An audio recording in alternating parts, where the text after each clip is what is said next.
Hello and welcome to Precon Decon, the video series where I normally deconstruct the pre-constructed decks of Magic the Gathering's history. This video is a fun idea I had just to basically close out the end of what I'm calling Season 1 of Precon Decon. Basically, I was looking at I was looking at the Scourge theme decks.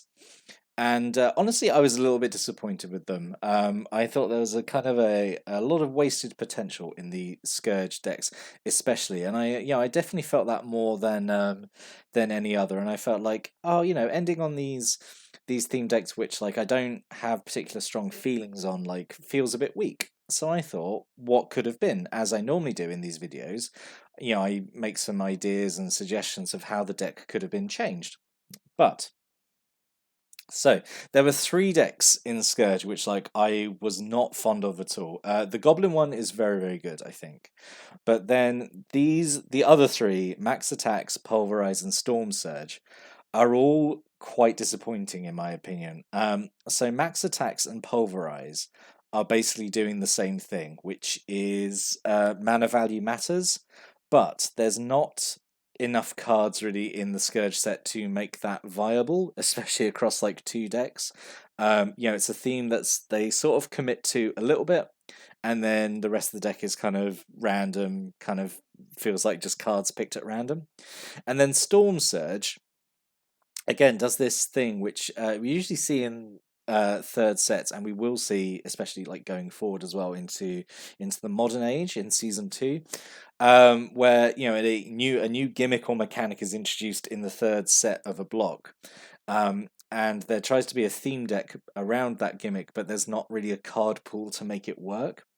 So Storm Surge was kind of meant to be all about storm, like cards with storm, but it just ends up being like this kind of mishmash white blue weenie deck, with some storm cards in it, and they're not particular good. Well, the white cards aren't particularly good, and the blue ones are fine, but don't really go well in the deck. Yeah, because I've talked about that a lot in the last video.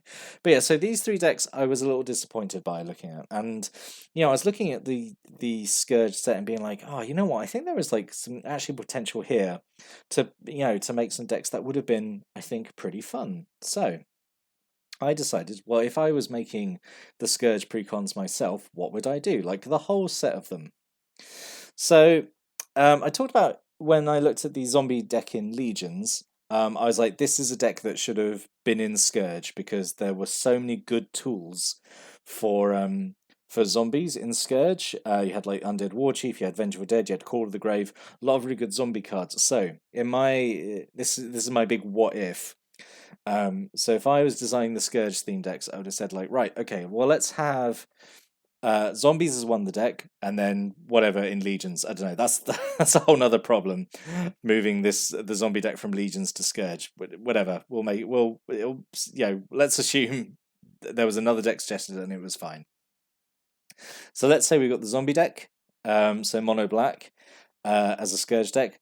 The Goblin one is really good in Scourge, so we keep that. But that leaves us then with two open spots for decks. So I thought, well, why don't I go ahead and make two new decks? So let's talk about those decks. So firstly, there's some deck construction rules I had to stick to make them sort of like theme deck viable. So they have to be 60 cards. There has to be 2 rares and 13 uncommons, and then the rest is commons. The rares have to be from the new set, so in both cases the rares have to be from Scourge, and I would say at least 50% of non-basic land cards in the deck have to be from the new set to really make sure it's it's a Scourge theme deck.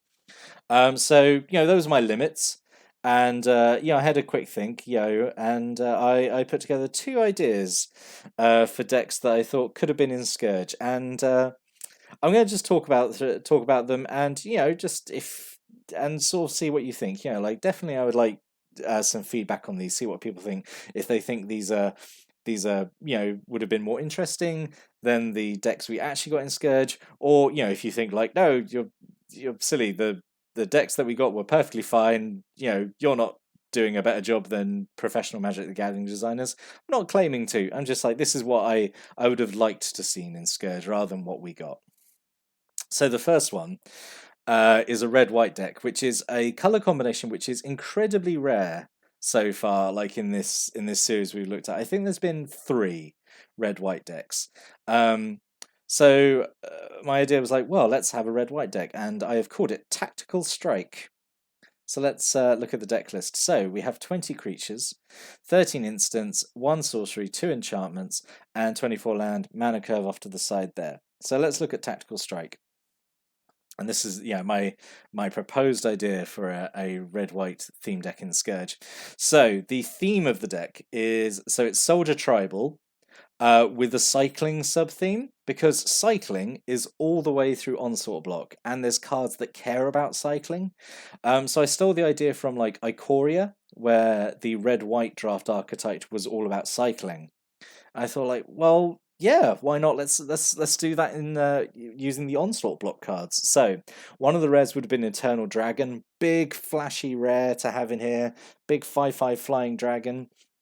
It can come back from your graveyard back into your hand, and it can plane cycle. So you've got a constant cycling effect because there's some cards in here which are going to care about cycling.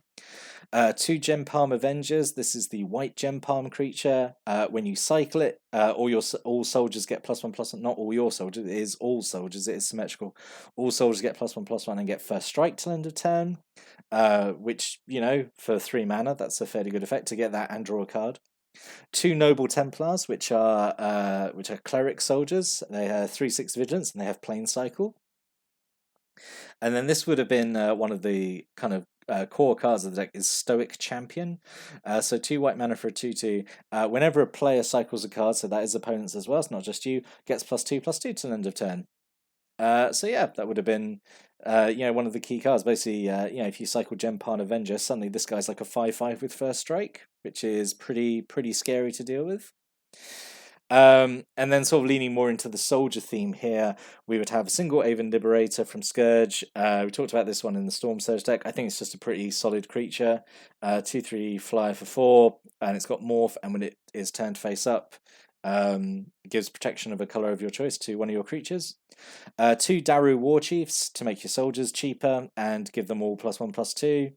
Yep, I just think that would have been good. 2 Deathblade Elite. Talked about Deathblade Elite a lot. I really like Deathblade Elite. Just a really good soldier, I think.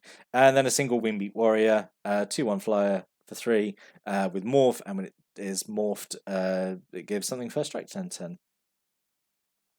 And then 2 Frontline Strategists. So this is a 1/1 for 1, but it has Morph, and when it is turned face up, prevents all combat damage that non-soldiers would do. So I just think that, like it's a another card that cares about soldiers, and I just think it would have been fine. I think that's a fun effect. So moving on to the red cards. So one of the other rare I thought could be was Dragon Mage, because things like Scourge is meant to be, it had a theme of dragons, which like none of the theme decks really explored that much. And in this deck, we've got 2 dragons as the rares, so to really show them off. I just think Dragon Mage is really fun. 7 mana for a 5/5 flyer, so again, like really big, impressive, flashy creature. And whenever it deals damage to a player, everyone discards their hand and draws 7. I think that's just like a really fun effect to have. And then Thoughtbound Primarch. So this is kind of weird. This is a pick I made to make it basically feel like a theme deck. There's always got to be like a one weird uncommon that's in there. So this is 3 mana for a 2/3 flyer in red, which is actually fairly good. But at the start of your upkeep, it basically goes to it switches control to the player who has the most wizards. Which is just such a weird, fun little niche ability.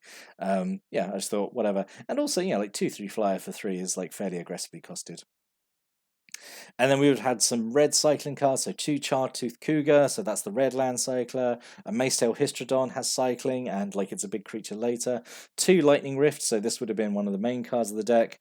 Obviously cares about whenever a player cycles a card, you can pay 1, and if you do, it shoots someone for 2. So that's one of the main cards of the deck really to make things work out. Slice and Dice is a board sweeper, but you can cycle it, and if you cycle it, you still get to do damage to things. Three spark sprays. I guess this would have been one of the main cards as well. One red mana to do a single damage to a creature player, or you cycle it, which when you have like the Stoic Champion and the Lightning Rift out, that's much better. A single Chroma's Blessing. I still think you would have cast this rather than cycle it, but I just think Chroma's Blessing is a good card to include.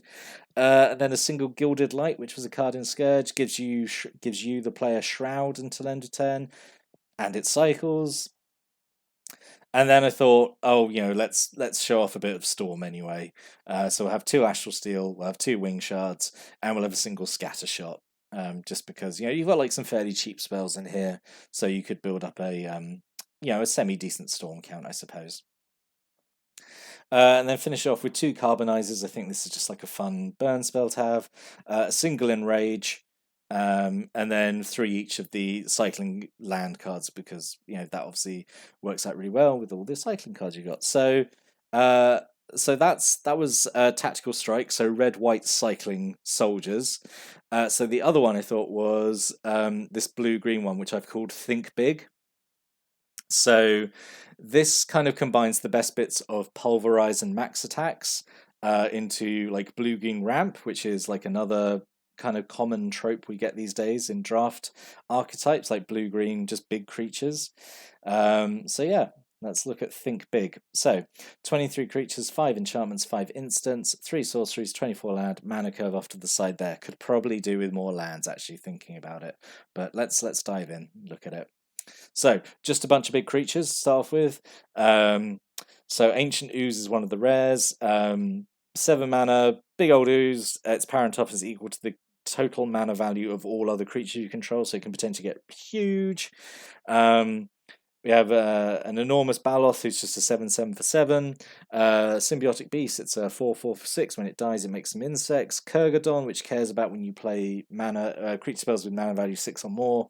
And Brontotherium is again just a big 6 mana, 5/3 trampling beast, but has Provoke, so it can force a creature to block.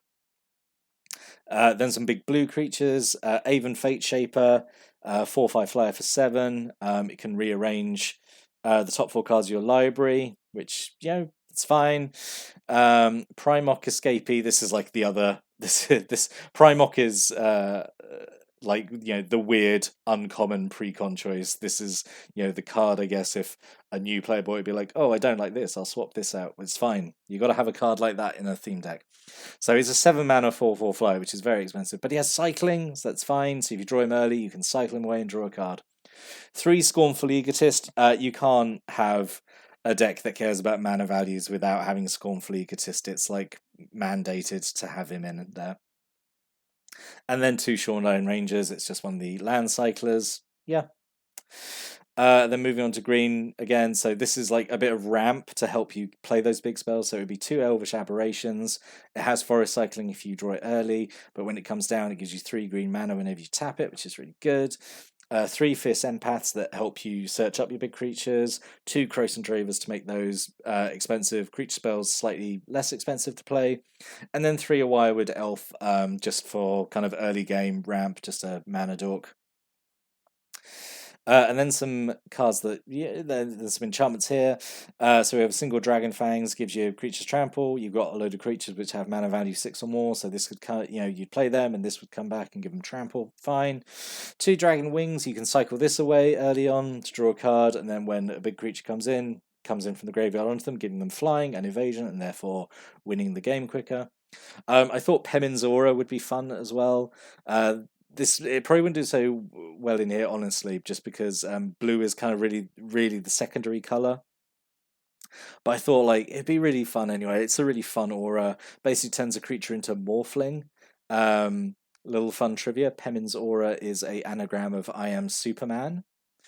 So it gives all these abilities, like it can untap the creature, give the creature flying, give it shrouds and then turn, or change its power and toughness. Yeah, really fun.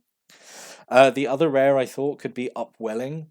So 4 mana enchantment. Mana pools don't empty at the end of phases or turns, so unspent mana does not go away, which would really help in this deck. You obviously want to build up to big creatures, and you could stockpile mana. and then just have, you know, like a turn where you just drop like maybe 3 like really big creatures down in one turn. I just thought that would be kind of fun. And then cards that care about mana value, so 3 Accelerated Mutation as the pump spell, to give +X/+X, where X is the highest mana value you have. Dispersal Shield, and Rush of Knowledge. Dispersal Shield is a counter that cares about mana values.